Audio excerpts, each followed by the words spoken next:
Tantor Audio, a division of Recorded Books, presents Neighbors with Benefits by Marissa Clarke. Narrated by Caitlin Elizabeth. Chapter 1. Michael Anderson, CEO of Anderson Enterprises, stepped onto the curb, buttoned his jacket, straightened his tie, and then, with a Guinness Book of World Records worthy string of curses, grabbed the abomination from the floorboard of the limousine. If this turned out to be some elaborate joke perpetrated by his brothers, heads were going to roll. The Anderson family chauffeur, Jacob, held out a leash. "You forgot something, sir." The rhinestones embedded in the leather winked in the sunlight, mocking him. He snatched the leash and shoved it in the outer pocket of the powder blue pet carrier. Jacob's face remained completely expressionless, which was a good thing, because after the morning Michael had had, losing his shit on a busy New York City street was a very real possibility. Fortunately, the doorman of his Upper West Side apartment building kept his eyes at face level, so Michael made it to the elevator without incident. He should have gone back to the office after his appointment with the shrink, but decided to take the rest of the day off. His first day off in over a year. But there wouldn't be another one. He vowed he wouldn't let this ludicrous situation get in the way of his productivity. He'd brought Anderson Auctions to the top of the heap, and it was his self-centered, single-minded, rigid inclinations that had allowed him to accomplish that. And now he was supposed to believe it was those very things that were bringing him down. Just thinking back on those words his therapist had used rankled. The creature in the carrier whined as the elevator door slid shut. Yeah, like dealing with one more needy thing was going to help him loosen up. Rigid, he muttered under his breath, pushing the button for his floor. She'd actually called him rigid and self-centered. Self-centered. Surely his therapy regimen was a joke. Only, he knew it wasn't. He'd been seeing Dr. Whittlesley since he was 14. She'd helped him through lots of hard times and had never steered him wrong yet. Or rather, she'd helped him steer himself. And she wasn't the type to joke. Ever. Before the elevator door even opened, he could feel the bass vibrating in his chest. Boom, boom, boom, boom, boom. Shit. Ever since his neighbor had brought in a house-sitter, his home life was in chaos. He gave a snort. Home life. More like the time when he slept or entertained dates.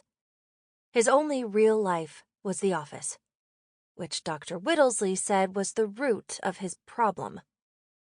He'd lost his interest in the kill, as his dad called his unwavering desire to win. And in order to stay at the top, he needed to get it back, and he'd try anything. Even this. He glanced down at the blue box and grimaced. How Whittlesley thought shaking up his routine would help was beyond him. No way it would work. Boom, boom, boom, boom, boom. He shoved open his apartment door and then slammed it behind him with a bang, causing the creature in the box to shift to one end. The carrier tipped, and he almost dropped it. This was unacceptable. When he came home, he didn't want to hear a bunch of noise from next door. He must have called the guy at the security desk to file complaints a dozen times since the house-sitter moved in 3 weeks ago. There were 6 units on this floor. Why did she have to live next to him? Growling, he retreated to his kitchen and set the carrier on the floor. It had never been like this when Ellen Braxton lived next door. Sure, she'd been a pain in the ass the first few months with her Mrs. Robinson routine, but she'd backed off and had been nothing but the perfect, invisible neighbor since. She'd evidently gone off to traipse all over Italy, and someone he hadn't met was living next door. He'd never even seen the house-sitter, but he'd heard her. It was like she was a one-woman nightclub over there.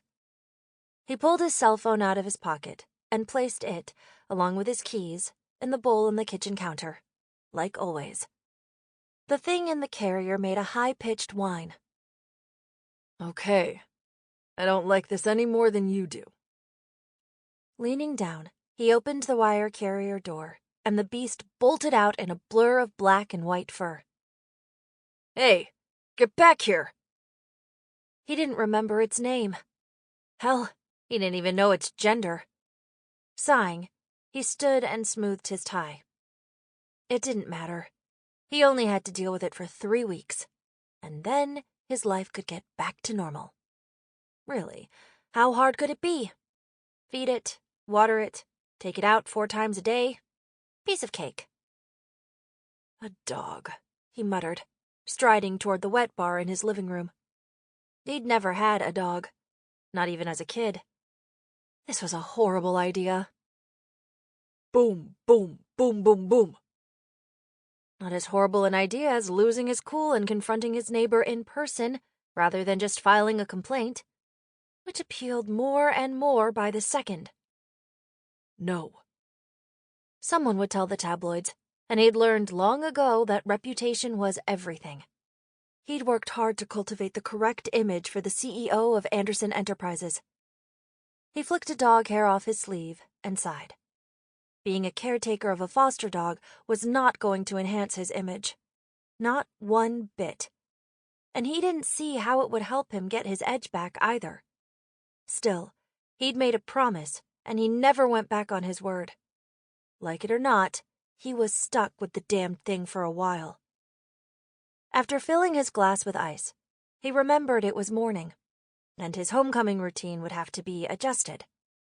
Instead of scotch, he filled the tumbler with water, then wandered into the bedroom to take off his suit and tie, and stopped short. Feathers. Everywhere. Like a pillow had exploded or been ripped apart by the teeth of a wild, savage beast. Damn it, he said under his breath. The dog leapt off the bed and then wiggled underneath it. In a trembling falsetto, he mimicked Dr. Whittlesey's sing-song voice. The dog is completely house-trained and has never torn up anything. A single feather, still airborne, landed on his suit lapel. Taking a deep, calculated, calming breath, he set his drink on the nightstand, and then gently plucked the feather from his jacket and deposited it in the trash can next to the bed.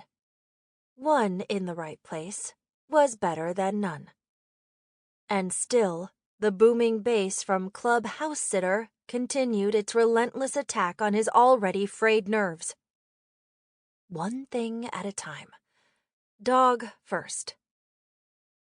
Never torn anything up my ass, he grumbled, getting down on his hands and knees to peer under the bed. Big brown eyes stared back, then blinked, and a majority of his anger floated away like feathers. It wasn't the dog's fault, really. Most likely it was as unhappy about this arrangement as he was. No, that wasn't accurate. Nothing and no one could be as unhappy about this as he was. Dog therapy, he muttered. Total bullshit. The dog stuck its tongue out, and for a moment, it looked like it was smiling. I'm glad you agree. If I hadn't promised her that I would take care of you personally for the 3 weeks she's in Europe, you'd be at a boarding kennel, he said, still on his hands and knees. But I did promise, because my shrink thinks you'll break my routine and make me more flexible. The racket from next door continued as the dog flipped its back legs behind it and stretched out on its belly under the bed. Don't get comfortable.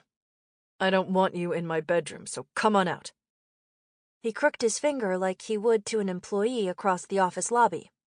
Only, unlike his employees, the dog didn't come running.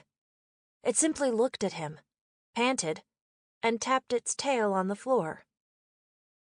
Now, listen, dog. Let's get this straight. This is my house. You will do as I command. Now, Out! It blinked its huge eyes while the rest of its hairy body remained motionless, except its tail, which kept wagging. Boom, boom, boom, boom, boom. The bass pounded. Shit.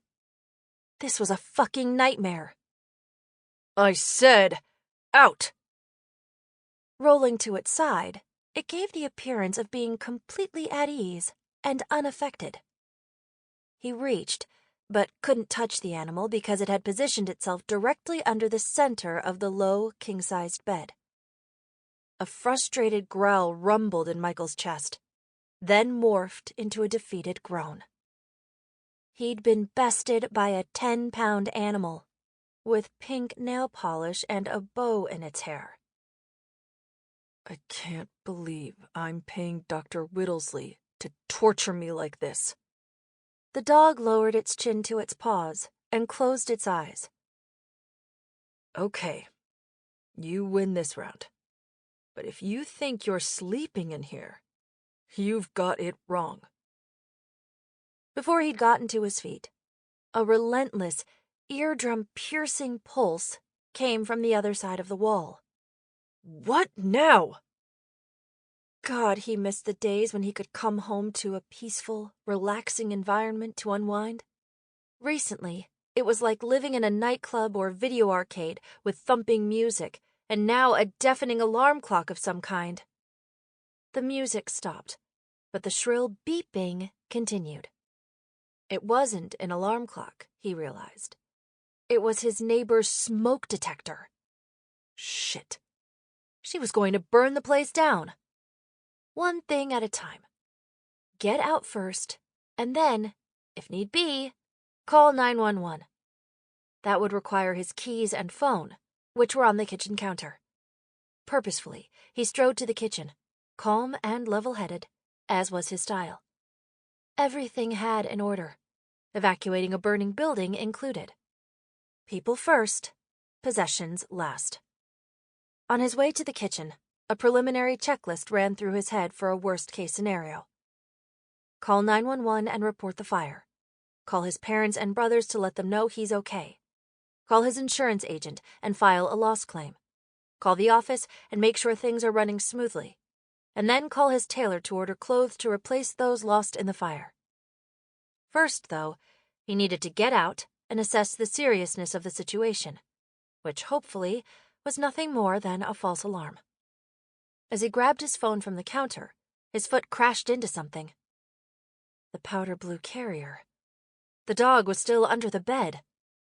Damn! He couldn't leave it there. People first, he reminded himself. It wasn't a person, but it wasn't a possession either. Still, the shrill pulse penetrated the wall and a faint smell of smoke accompanied it now. Maybe it wasn't a false alarm. Shit, shit, shit. Come on, dog, he called, striding back to the bedroom.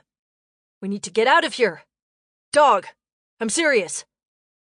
When he reached the bed, he dropped to his knees and saw nothing. It wasn't there. He jumped to his feet and ran his hands through his hair. Everything had an order and sequence, even chaos. Over the alarm, there was another sound. A loud, high-pitched yip. Michael skidded into the living room to find the dog sitting patiently by the door. Thank God, he said, scooping it up and tucking it against his side like a football. Glad your survival instincts are in working order. Well, that, or it just needed to pee. Dr. Whittlesley said it would bark at the door when it needed to go out. When he entered the hallway, he stopped short. The neighbor's door was standing wide open, and faint wisps of smoke drifted out. Not enough to burn down the building, or even trip the central alarm or sprinklers, but evidently enough to set off a smoke detector in the unit. Stepping further in the hallway to get a better look, he froze. Standing on a rolling desk chair immediately inside the door was a woman. He couldn't see anything from the ribs up, but he could see her legs and belly, her exceptionally well-toned legs and belly, and her shiny, skin-tight cobalt blue exercise shorts adorned with hot pink swirls. Surely this wasn't the house-sitter from hell. The dog barked, and the woman leaned down from her perch on the chair and peeked under the doorframe. "Oh, hey," she said with a smile. "Cute dog." Whoa, cute girl. Thanks. "Sorry for the scare." She stood again, and the desk chair seat swiveled, then stilled. "I'll make this thing shut up in just a sec."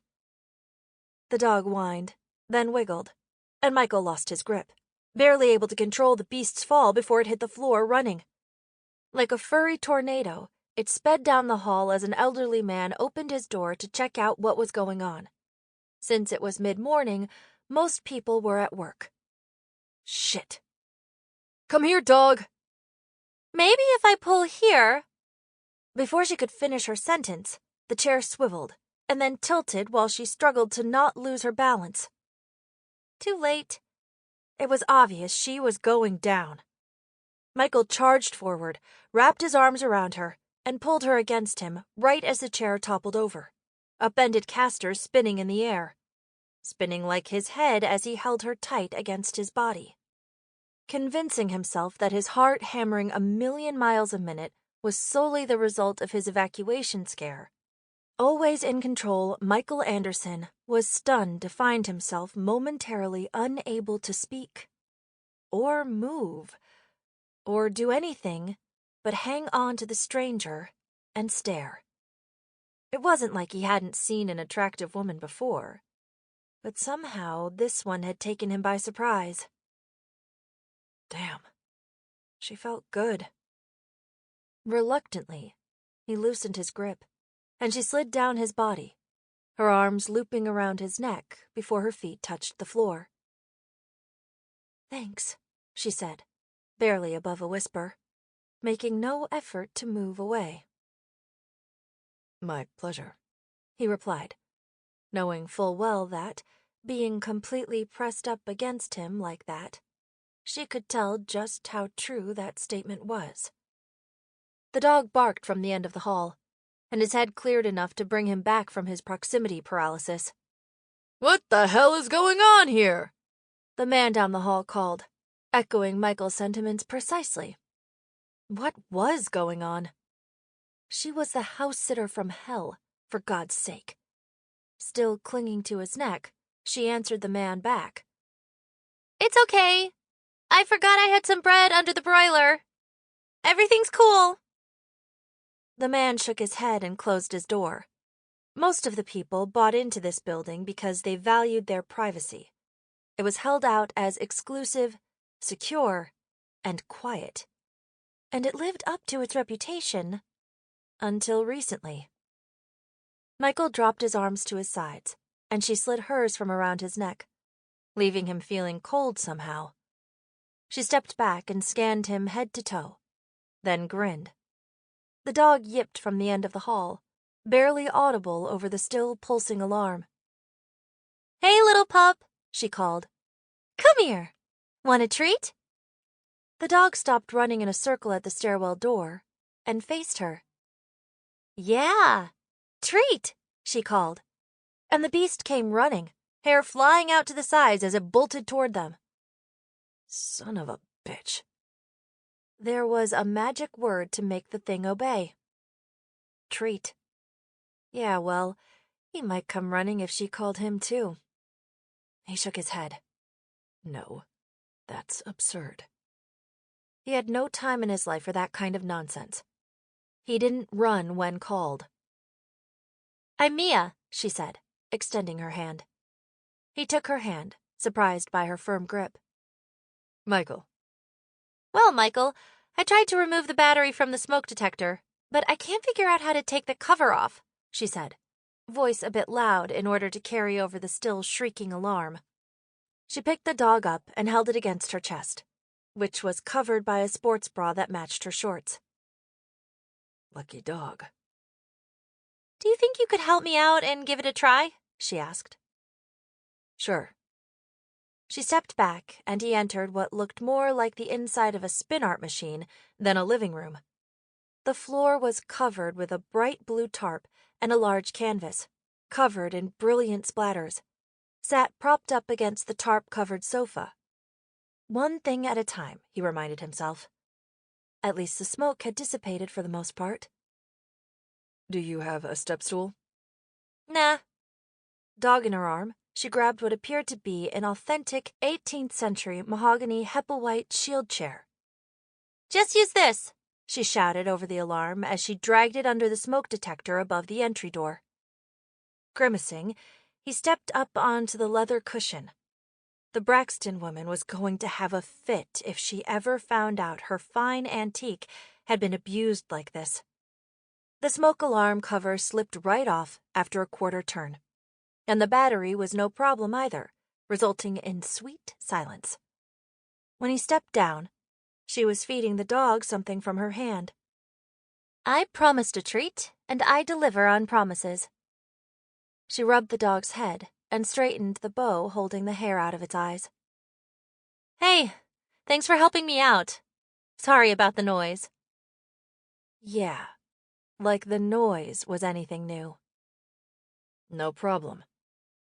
He set the battery on a display table near the door. He's really cute. I love Shih Tzus. What's his name? Shih Tzu? More like shithead. Yeah, shithead was the perfect name for that pillow-murdering thorn in his side. Dog. His name is Dog? She fiddled with the heart-shaped tag on Shithead's collar. No, it's not. It's Clancy. Her brow furrowed. This isn't your dog. You're right. I'm taking care of it for a friend, he said, not wanting to discuss dog therapy. Clancy? Who puts bows and nail polish on a boy dog and names it Clancy? How did you know it was a boy before you read the tag? Looking up at him with her cinnamon-colored eyes, she stated very matter-of-factly, Boys have penises. At that moment, Michael was very aware that he, himself, was a boy. He cleared his throat. Good to know. And he felt silly, which was an unfamiliar sensation. How had he not noticed the dog was male? Well, because it was covered in ridiculous hair that hung to the floor, for one thing. And when he picked it up, he wasn't doing a gender check. He was getting the hell out. Which brought him to the issue of why he was there in the first place. Burned bread? He asked. Yeah, I forgot to start a timer. She set the dog aside and pushed to her feet. I do it all the time. Somehow, that didn't surprise him. She tucked some strands of shiny black hair behind her ear that had slipped from her ponytail.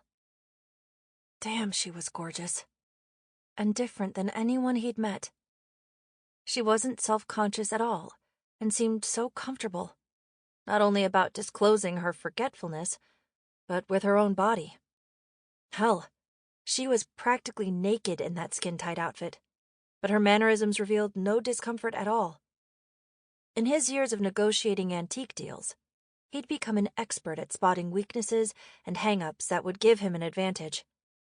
This woman appeared to be hang-up-free, which, by his logic, reduced his advantage and upped the challenge.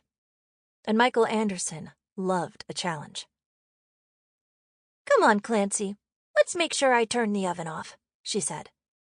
And as if he were the most obedient dog on earth, and not a devil that disemboweled a completely innocent and utterly docile down pillow, Shithead followed Mia into her kitchen, tail wagging.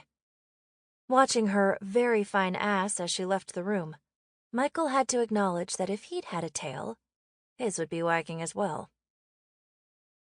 You seem to have a way with dogs, he remarked, stepping into the kitchen.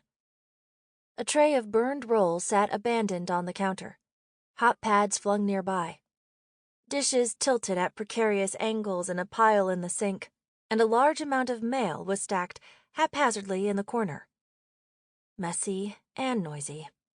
Two things he couldn't abide. But when she turned and grinned, his body, still on high alert from having her flattened against him, didn't seem to mind messy and noisy at all. Yeah, I've always had a way with animals. Dogs love me, and I have no problem training them. I've even had jobs as a dog walker and obedience trainer. Right at home, the dog curled up on a dish towel that had slipped from the towel bar. What do you do now? She smiled. Not much, really. Messy, noisy, and lazy. 3 strikes. Still, she was different and intriguing. And judging from her toned body, perhaps not lazy after all. Her eyes widened, and her hand flew to her throat. Oh no! Before he could react, she flew past him and out of the kitchen, Shithead hot on her heels. No! She yelled from the back of the apartment. He bolted through her disaster of a bedroom and slammed to a halt just outside her bathroom. Water spilled over the lip of the tub as she groaned and jerked the faucets closed and opened the drain. Quick! Throw me a towel from the cabinet to your left, she said.